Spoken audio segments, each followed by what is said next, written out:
Now I would not have you ignorant, brothers, that our fathers were all under the cloud, and all passed through the sea, and we're all baptized into Moses in the cloud and in the sea, and all ate the same spiritual food, and all drank the same spiritual drink. For they drank of a spiritual rock that followed them, and the rock was Christ. However, with most of them God was not well pleased, for they were overthrown in the wilderness.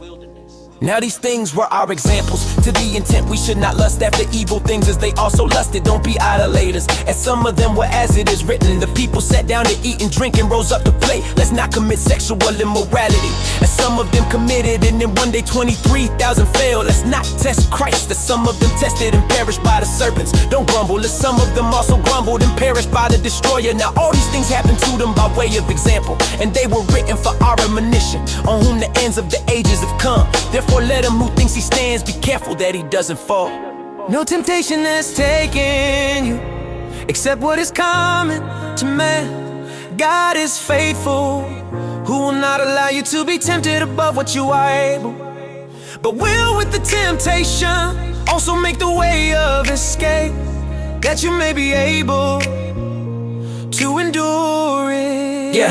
Yeah, therefore my beloved, flee from idolatry. I speak as the wise man, judge what I say. The cup of blessing which we bless, isn't it a sharing of the blood of Christ? The bread which we break, isn't it a sharing of the body of Christ? Because there is one loaf of bread, we who are many are one body, for we all partake of the one loaf of bread. Consider Israel according to the flesh. Don't those who eat the sacrifices participate in the altar? What am I saying then? That a thing sacrificed to idols is anything, or that an idol is anything? But I say that the things which the Gentiles sacrifice, they sacrifice to demons and not to God. And I don't desire that you would have fellowship with demons. You can't both drink the cup of the Lord and the cup of demons. You can't both partake of the table of the Lord and of the table of demons. Or do we provoke the Lord to jealousy? Are we stronger than He?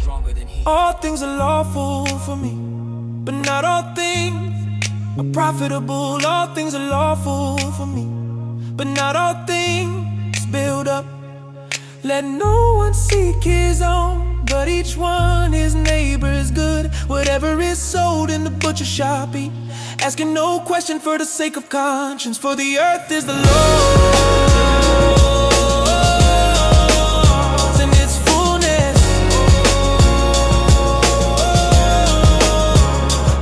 But if one of those who don't believe invite you to a meal, and you are inclined to go, eat whatever is set before you, asking no questions for the sake of conscience.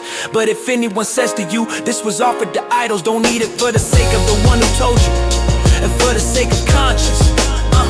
For the earth is the Lord's with all its fullness.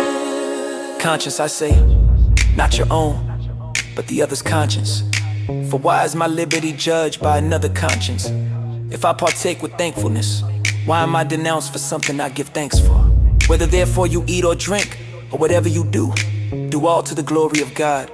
Give no occasion for stumbling, whether to Jews, to Greeks, or to the assembly of God, even as I also please all men in all things, not seeking my own profit, but the profit of the many, that they may be saved.